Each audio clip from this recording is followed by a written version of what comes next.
Hi, this is Dr. Kimberley Linert, and you're listening to Incredible Life Creator Podcast. My guest today is Jason Freeman. Jason Freeman's goal is to speak to millions to inspire them to persevere and do their imperfect best. Birth trauma left Jason with a pronounced speech impediment and coordination differences. For years, he struggled with feelings surrounding his disability. In the last decade, he has taken countless steps that have transformed how he experiences life. Jason double majored in English and social work at Augustana College and has a Master of Fine Arts in Poetry. He's currently a professional speaker and perseverance coach residing in San Diego, California. He's the author of Awkwardly Awesome, Embracing My Imperfect Best. Thank you, Jason, for being here today. Thanks so much for having me, Kimberly. Yeah, so sounds like you have quite a story. So could you start out by just telling us a little bit about you, where you grew up, how your life was then and now? So yeah, I grew up in the Sioux Falls, South Dakota area. So I'm a Midwestern boy, but what you're hearing is not a Midwestern accent. No, not at all. And now I live in San Diego, California, but what you're hearing is definitely not a West Coast accent. No. No, it's no, I think of it as a magic speech impediment. As a magic speech impediment. Yeah, a magic speech impediment. Amazing, yes. Tell me more about well, tell me more about you. And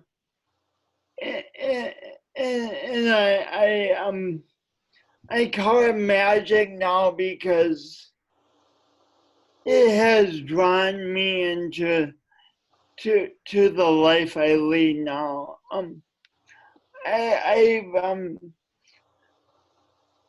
As a younger person, I was kind of reserved, but now I'm a professional speaker who travels the country,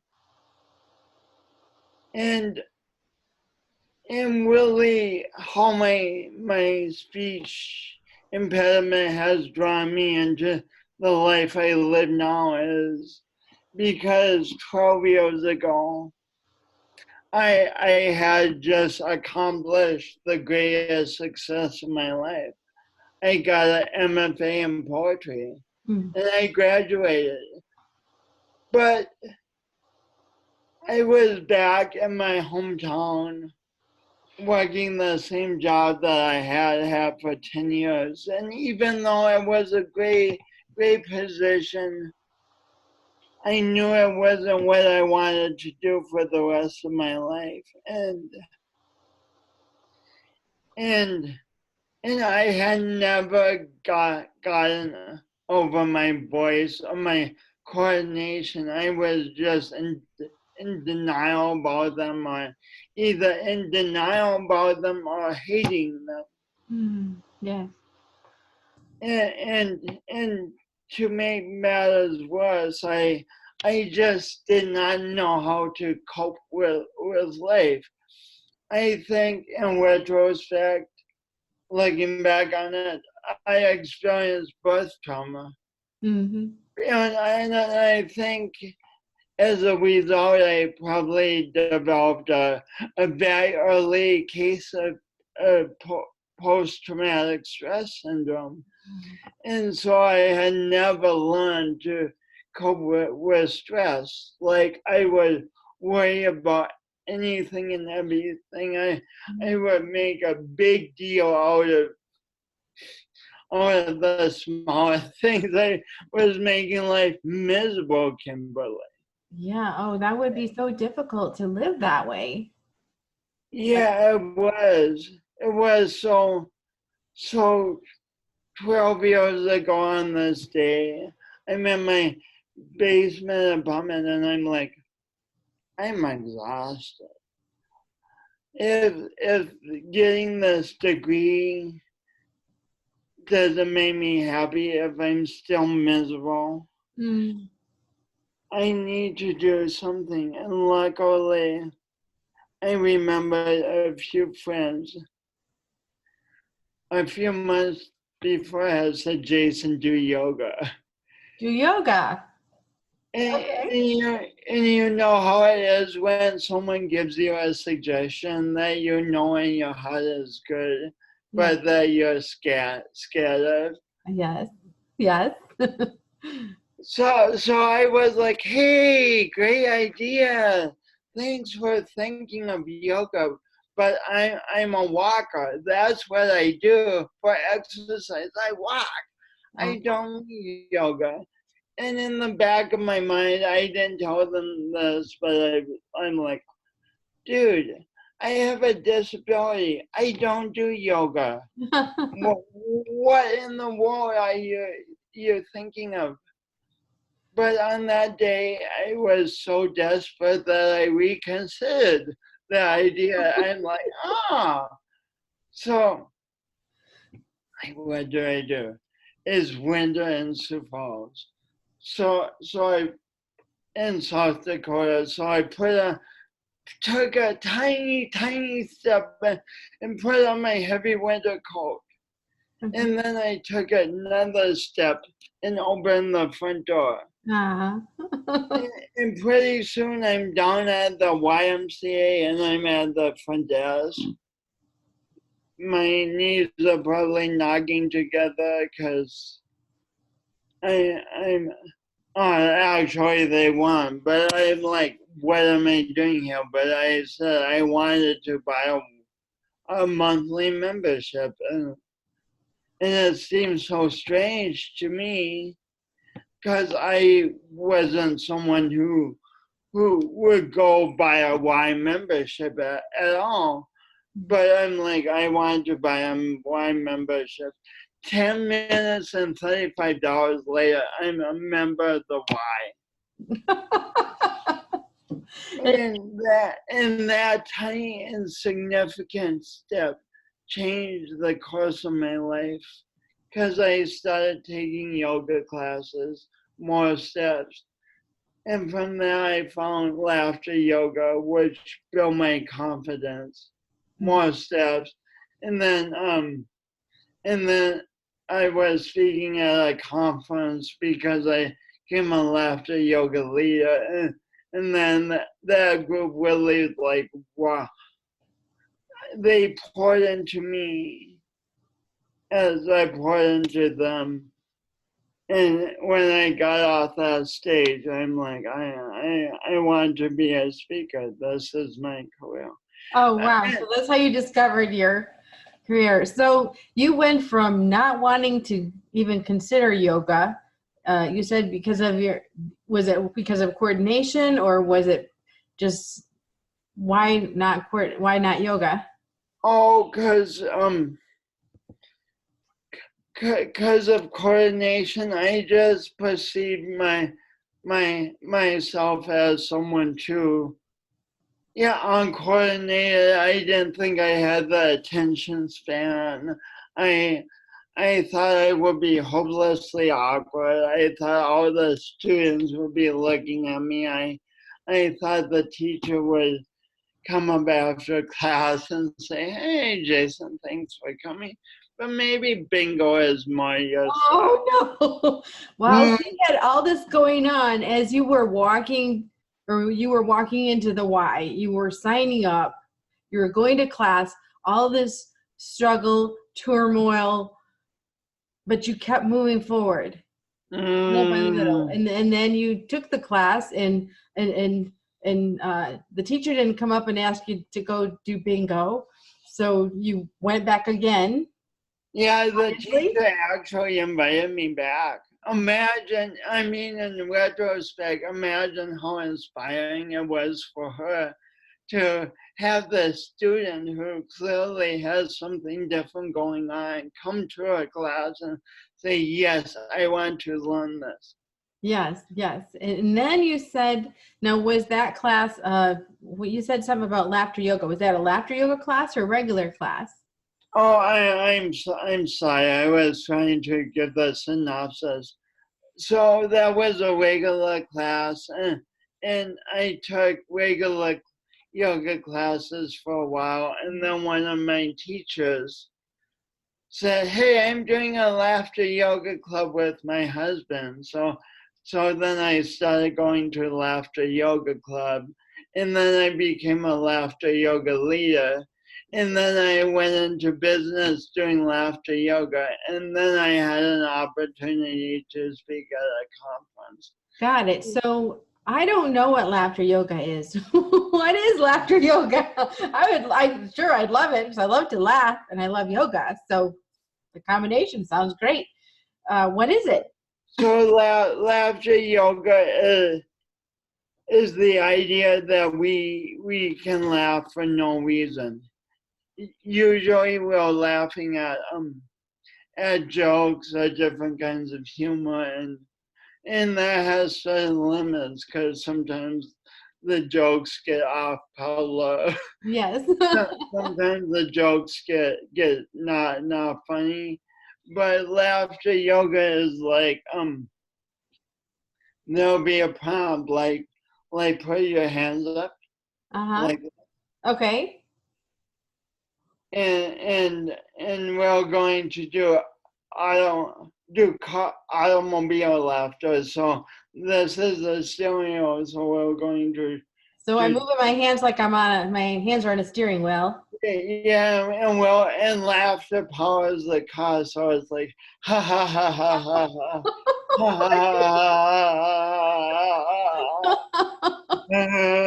Oh my gosh. I bet you get the whole room rolling after a while. Does it Yeah. start to like grow where people are just laughing like Yeah. At first, it seems really unnatural. Like, hey, we're adults and we're walking around this room, laughing, moving our hands. uh-huh. But eventually, the laughter takes over, and it's fun. That sounds like so much fun. And it's, I had actually never heard of that laughter yoga. Yeah, I urge you and urge the people listening to Google it and laughteryoga.org, I think. And then Okay. So also, yeah, we could find a class somewhere because I have never heard of it. And I definitely would love to try that. Which, life is so full of, like you said, you were, had a lot of stress every day or worrying about things. But just mhm. to go to a 30-minute, 60-minute class, however long it is, and actually just laugh and let go, that could solve a lot of the stress problems of the whole world. Just, to just let Yeah, go and yeah. laugh. Oh yeah, that sounds wonderful. So obviously you loved it. You became an instructor and then you had a chance to speak. How did that all come about? So I so my yoga teacher at the YMCA, Joe Johnson, Mhm. she invited me to the club she was doing with her husband. It was a free club, and eventually they had a training to train laughter yoga leaders. And then a while later, she said one day, "Hey Jason, there's the All American Laughter Yoga Conference. Dan and I think you should apply at this conference to speak." And I'm like, it's a national conference. I'm new at this. I have a speech impediment. I'm not going to get in, but I'm like, what the heck? I'll just do the application. So I did it and I got accepted, and I spoke in Estes Park, Colorado Uh-huh. at that conference, and the subject was on doing laughter yoga with people who experience disabilities, because I was doing laughter yoga at the agency I worked at.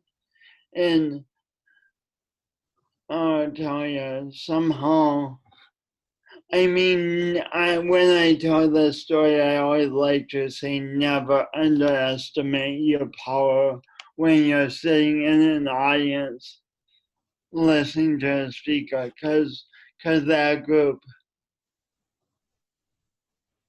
I mean, I think I really inspired them, but they gave it right back to me 100-fold, and it was a magical experience. Yeah. And after that, I'm like, I want to be a professional speaker. Wow. So you found your And calling. I would be making like $1 million within 2 years. And I was completely and utterly wrong about that. But it's been an amazing journey. Yes, yes. And as I'm thinking about, you went to the yoga class, you got into the training, and, little by little, your confidence is growing, growing, growing. I remember years ago, I won't say how long ago, I was in what we call an aerobics instructor, which would be a fitness instructor today. Oh, yeah, And, yeah. I remember my first few classes up in front teaching, and how, a little bit of anxiety, a little bit of, excitement to get up and do that. So to do that in front of your, with your laughter yoga, and then to get in front of a national conference, that's pretty bold. That's pretty brave. So, I'm guessing that Joe was your support, your teacher, and Jill. Jill. Yeah, Oh, yeah, Jill. yeah. Missed the name. I'm sorry. Jill was your support, and then did you have family members or anybody else who were supportive of what you were doing? I'm an only child, and my parents have been immensely supportive of my journey. I couldn't have done this without them. Yes, because I find that when people are doing great things, they have support behind them. They have people encouraging them and pushing them along, but it still takes that inner strength. Yeah, it takes inner strength, combine inner strength with also a willingness to ask for help and accept help. Mm-hmm. Like I was saying in my yoga story, like I made all those assumptions about what my first yoga teacher would think of me coming to class, what the fellow students would think of me. I made all these assumptions which weren't at all true. Mm-hmm. But and we already, like, when we step forward with an open heart and say, hey, you're the expert on this. Can I please learn from you? I mean, there's so much. People want to help. They want to be of use.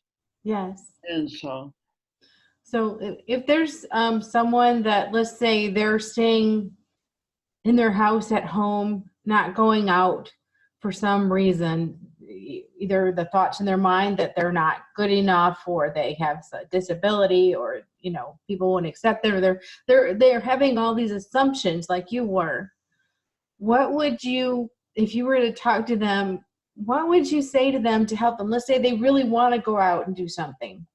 Let's say they really want to go out and do something, but they have all this in their mind, going through their mind. What would you tell them? it's a beautiful question. First of all, I would say that all your fears are natural. The one of the things the mind does thinks it feels. It makes assumptions. It's just a natural thing for the mind to do. And for years, I would battle with these assumptions and be like, oh, I should just think positive and stuff like that. But I've come to realize that the mind just thinks thoughts, like the heart pumps blood, it thinks thoughts. And some thoughts are positive in nature, and some thoughts are negative in nature. So if we become, so it's natural to have all the thoughts you have but if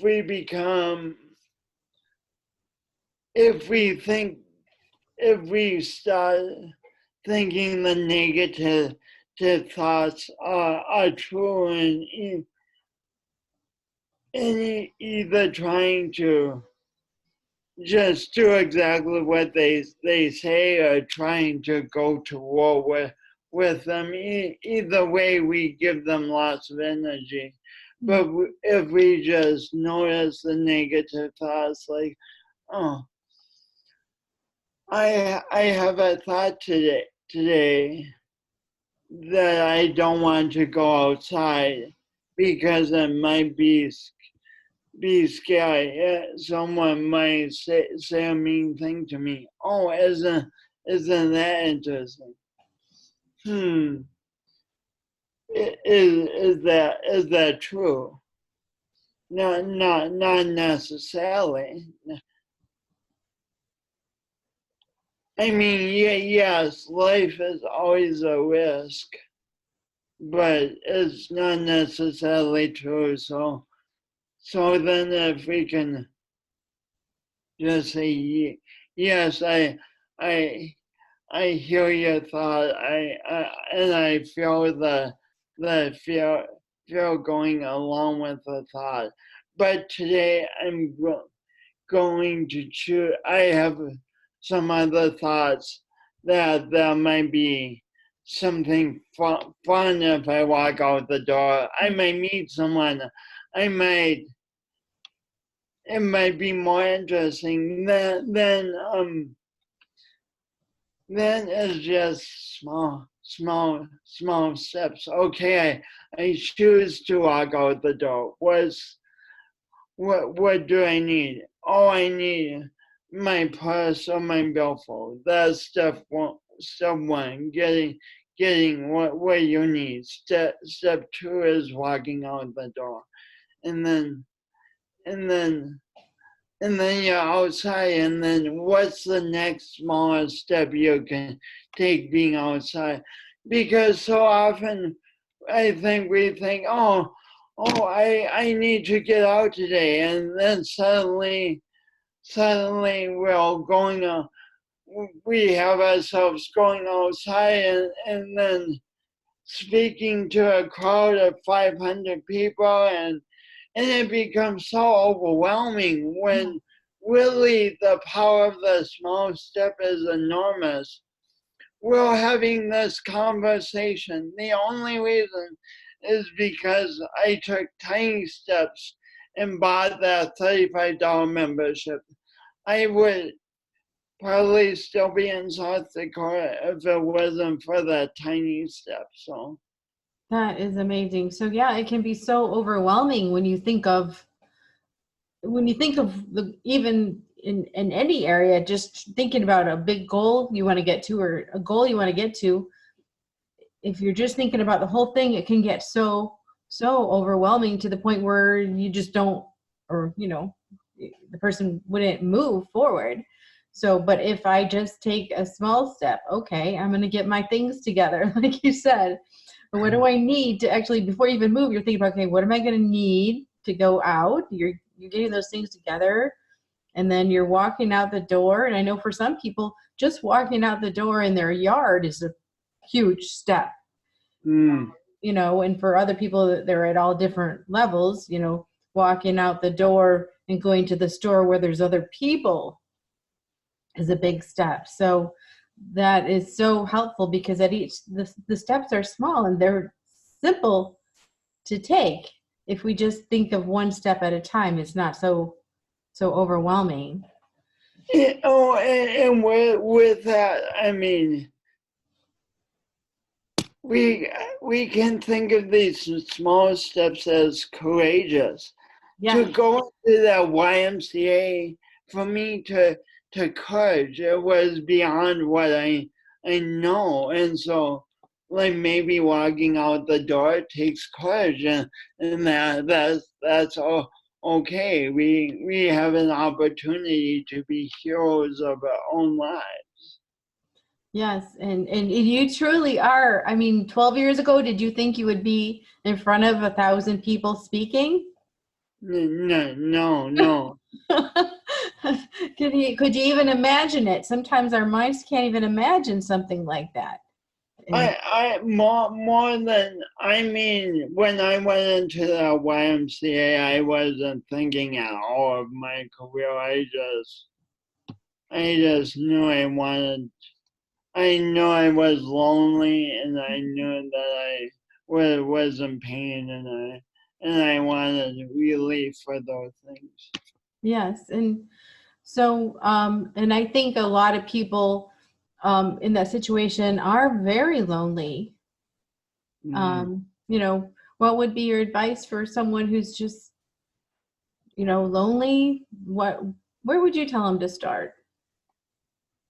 I mean, what we're talking about, what we're building here, yeah, the step of gathering your things, of opening the door, of going out into the world is the first step, because people, I mean, with the internet and Facebook and stuff, we can have quite a bit of interaction just in our homes, but I think we all crave, or at least I know I crave, like just being around people, and so that's the first step, just getting out the door, but then there can be so much overwhelm about, like, what do I say in a new group of people? Will they like me? Just on and on, but it's like all the assumptions I was making about my yoga teacher, my first yoga teacher in the first yoga class. Like the mind just creates assumptions about things. Mm-hmm. Like we can say, hey, if I say hi, it's going to be putting the other person on, and all this jazz. And yeah, that's one possibility. And then the mind's good at thinking of possibilities. Mm-hmm. But it's far more likely the other person will be like, oh God, thank goodness. Thank goodness they said hi. Thank goodness I have someone to talk to. Thank goodness I have someone to tell me stories to. And I love to say it, if you're feeling really insecure about social interactions, start asking people questions about themselves. Yeah. People love when someone's interested in their life. They love to be able to articulate that story. Like even now, I mean, I love this partly because I love sharing who I am. Exactly. Yeah. And I have another maybe deep question for you. So I've had friends and acquaintances that they have some type of something that makes them different. And one of the struggles they have is they feel like sometimes not people don't always take them seriously. That Mm. makes sense. Oh. They don't just want to be accepted and loved and be able to be part of the group, but sometimes they feel like because of their disability, people don't take them seriously or look at them like they're, not as intelligent or, Mm. Mm. to that. That is a real, that's a deep, deep question. And one I still find my thoughts thinking sometimes, oh, they're not going to take me seriously. Like I want to take this question several ways. First, the most recent time I found myself thinking at that was on Monday. I won't. I had 2 minutes to speak at a networking event,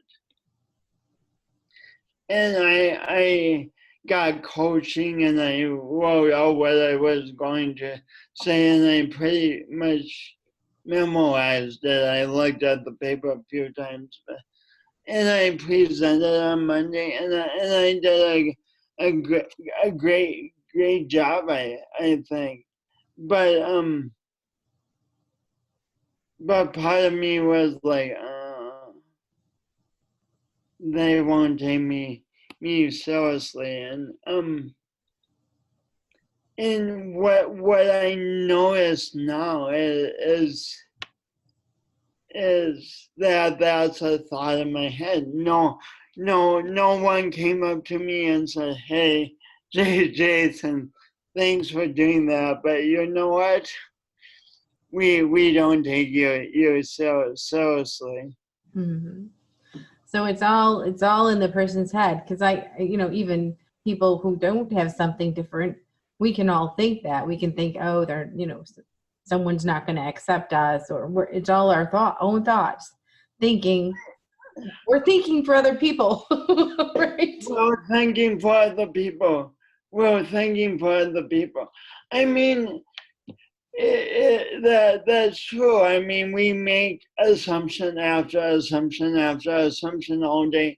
And I mean, at the same point, or at the same time, sometimes someone won't take me seriously. I mean, sometimes people probably didn't take George Washington seriously. Sometimes people didn't take Einstein seriously. Part of being human is other people have a choice of whether or not to take us seriously, and as a person, we have a choice. Do we want to concentrate on the minority of people Yes. who don't take us seriously? And I found it's like I mean, at least in my experience, that's a very small minority. Or do we concentrate on the people who want to interact, who want us to ask them questions, who want to help us, but who also need what we have to offer? Yeah. Which group do we concentrate on? That's a great point. Yeah, just concentrate on who supports me. I'm going to concentrate on who supports me and not the people who are naysayers. I mean, if you look at even like videos on the internet, there's all these positive comments, and then all of a sudden there's somebody that just wants to blow the person up. They just want to say something mean, and there's always those people. So just concentrate. That's great advice. Just concentrate on the people who are supporting us and loving us and caring about what we're saying and what our offer is to them. as sensitive people, we of course like, well, part of us is like, why did I get the negative comment? What did I do?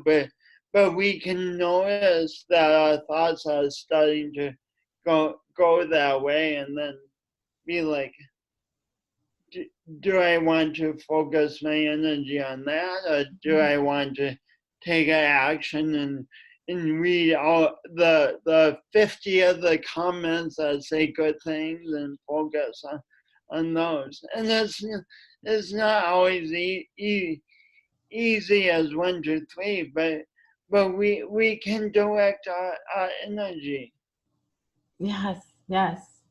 And do you have any, I guess I would call them practices or things you do? Let's say you're having a day where you're feeling not as confident. Like, I know some people meditate. I know I do meditation or sometimes hypnotherapy on myself. Or I do different things if I'm kind of in the funk or I'm a little bit not feeling courageous that day.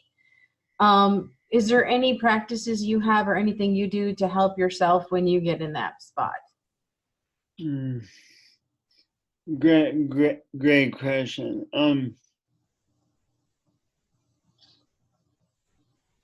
I would first say, I would say those are two random words I just said that didn't mean what I wanted them to say. I would say for me,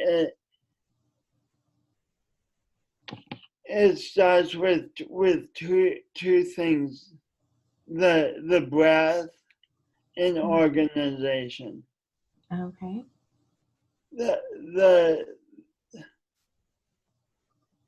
I focus on the breath when I wake up in the morning. I lie in bed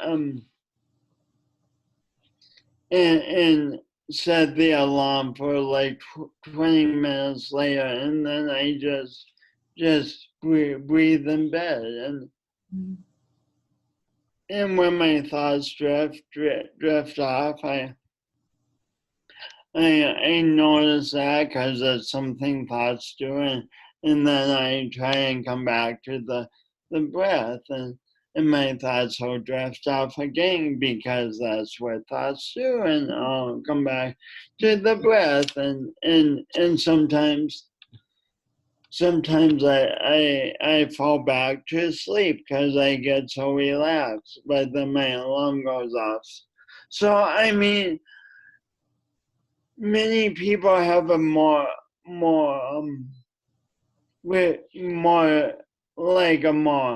some people have a sitting meditation practice. A lot of people try not to fall back to sleep, but I find this works for me. Mm-hmm.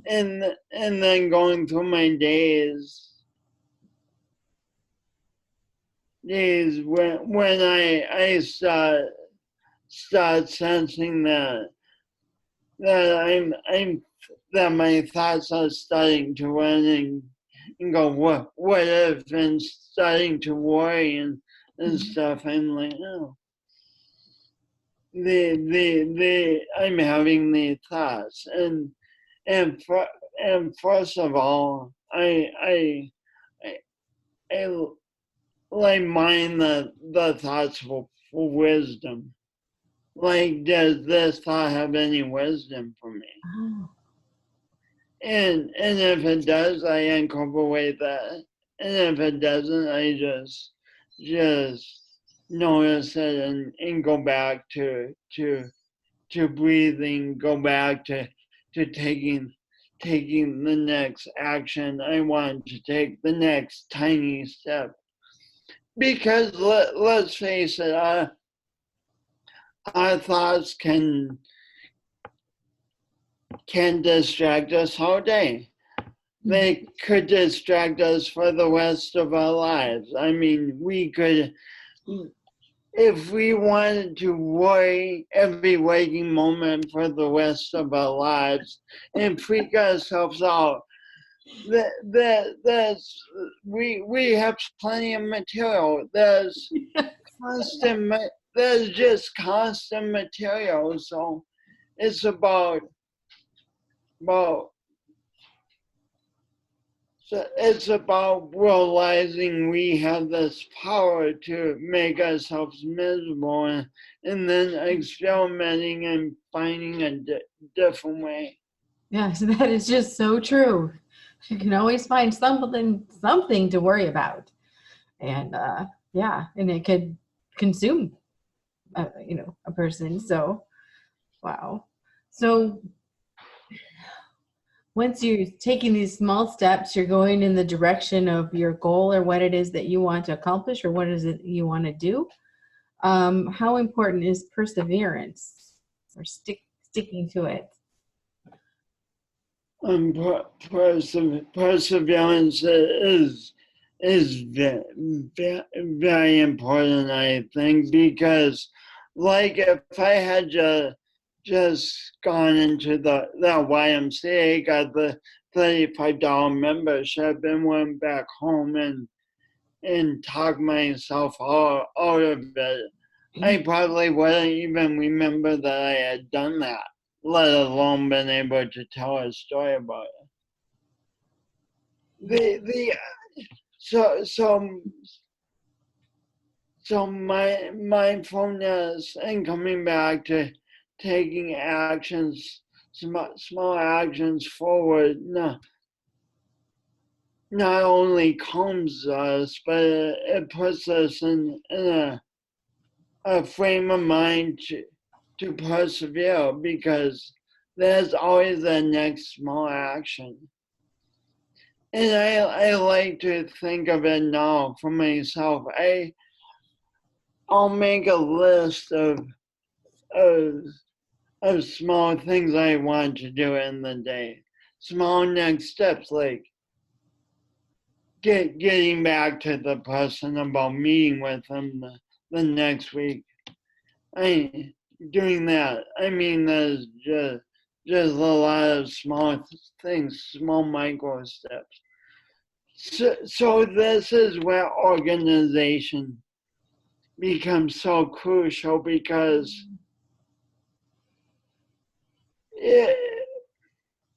if sometimes in my life I haven't been organized, so I've been constantly trying to figure out what the heck do I do next? What the heck do I do next? And in the mind isn't always the mind isn't always into producing that logical list of these are the very next steps. The mind like zing zing zing zing zing just wherever. So I have a system where I make a list of micro steps on my computer, and in a system of going through emails and text messages and all my paper, the mail, and so that system combined with mindfulness and just always focusing on the very next action. And sometimes that next action is to rest. Mm-hmm. But organizing and focusing on the next action, it helps me persevere each day and not fall into the overwhelm of, I have, and this is true, I have a dream of speaking to reaching millions upon millions of people in my lifetime. But if I begin my day each day with the question of how am I going to reach millions upon millions of people in my lifetime, and I start thinking of all these grandiose ideas, pretty soon the day is gone. I have a bunch of grandiose ideas on a piece of paper, and I've forgotten to do my laundry. Yeah. Yeah. Yeah. Oh my goodness. Now I know that you do some coaching with people. Do you want to tell me about that? I I coach people on. I'm a perseverance coach, and the first thing I like to do with clients is see where they want to go, where the big dream is, because if they want to go from San Diego to Seattle, I don't want us to start driving towards Phoenix, because there's nowhere. And then the next part is going from, someday I'll get started on that dream. Someday the conditions will be right to, hey, you have today, you have this week. What small step can you take in that direction? What series of small steps can you take? So instead of feeling overwhelmed and like you're almost a victim to the stream that you have no control over, suddenly you're feeling like you're making small accomplishments. Mm-hmm.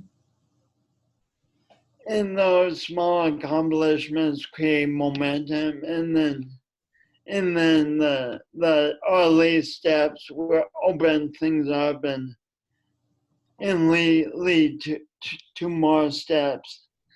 And so I don't have any way of knowing how soon someone's going to achieve the big dream. I have no idea how soon I'll reach millions of people.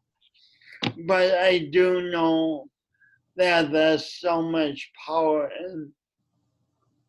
in not only having the vision, but taking consistent action, courageous action, small action towards that vision. Does that make sense? Yeah, yeah, it really does. And that's true of anything that we want to accomplish. So, and then you also have a book out, Awkwardly Awesome, Embracing My Imperfect Best. Is that your story, or is that what would people find in your book? So it's a combination of my story, autobiographical, but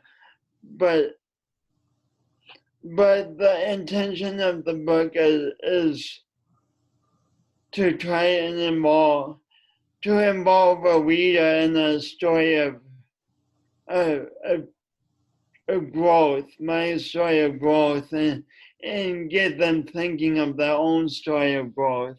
Mm-hmm. So there's questions at the end of each chapter where the reader can fill in their thoughts on their own story. And I think this is what so much life is about, taking inspiration from each other. Yes. Each other's stories and making it apply to our own stories. Because of course I don't want the listeners of your I don't want you guys to get off this podcast and go, I'm going to run straight down to the YMCA and buy a monthly membership, because that's exactly what worked for Jason, and so that'll transform my life. But how can you take the metaphor? What's your step? What's your equivalent step of what's that small step in your life? How can you apply what I'm saying to your life. Because if it's just you listening to a random story of a guy who talks uniquely, it's just entertainment. But I mean, and maybe not that good of entertainment, maybe kind of boring entertainment. But if you apply it to your own life, it can be transformative. Yes, yes. And so that's kind of the aim of the book. Okay. And let me just ask you more of a personal question. So what gives you the most happiness, fulfillment in your life right now? What would you say? Oh my God. Do I have to pick one thing? Okay, well, you can pick a couple. Just, I know you have a vision to, impact, millions of people with your message. But when it comes to something personal, are you still doing yoga? What little things in your life just give you so much joy and happiness and fulfillment? Okay. Well, thanks. Cool. I got you to talk long enough that you said things instead of just one thing. So I can do things. Okay. I find that right now I'm happy with life and happy with myself. So it's like more things I encounter in a day, they end up giving me joy, whether it's going to a yoga class or speaking to whatever group I'm speaking to next, or hanging out with friends, or talking to my parents on the phone, or going for a hike, or going to the ocean. Nice. Yeah, it's like more things in life. For example, last night, one of my friends invited me. She had extra tickets to the Padres game. They're the baseball team here, and I'm not a big baseball fan by any stretch of the imagination. But it was fun going. It was fun seeing the stadium. It was fun hanging out with her and and her friend. It was just fun, and so I think, like, at least in my frame of mind right now, I can bring joy to a vast variety of situations. Yes, yes. And how important is it to have friendships and relationships with people? How does that show up in your life? How important is it? Yeah. Oh, it's not important enough. No, I'm just kidding. I love having friends. I lived in South Dakota most of my life, so I have a lot of a lot of great friends there, and now I've been in San Diego 9 years, so I finally know people in a lot of different circles Mm. here, and I just love it. It's the spice of my life, and that's one thing I would say. Like, if you're listening and you're new to a community because you've moved or something, it just takes time. It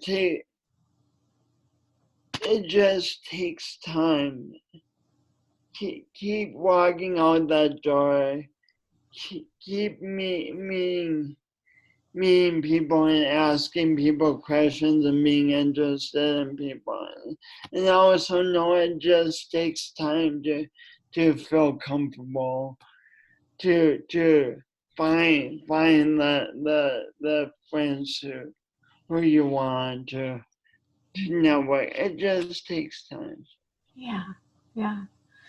So, Jason, if someone wanted to do coaching with you or they wanted to invite you to come and speak, can people get a hold of you?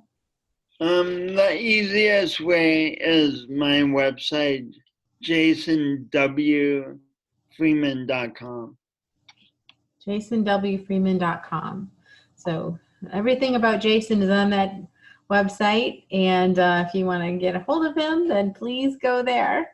So Jason, just thank you so much for sharing today, and I just think what you're talking about is so inspiring, and I think will help some people actually be able to get up and maybe get out of that frozen state. So sometimes you feel, I know I felt frozen, and Yeah. it just takes those micro steps, those little steps to just move out. So I think what your message is amazing, that you're inspiring so many people, and that will change people's lives forever. Because I can't imagine just being kind of frozen and then all of a sudden moving forward and going from, kind of being alone to, gosh, living your dreams. So thank you so much for all your inspiration and for coming on and sharing that with everyone today. Yeah, you're welcome. Thanks for having me. It's been a great interview. You asked phenomenal questions. Awesome. Well, thank you so much, Jason, and good luck as your journey continues. And I'll expect to see you impacting thousands of people and hundreds and millions of people. You're awesome. Thank you. All right. Thanks, Jason.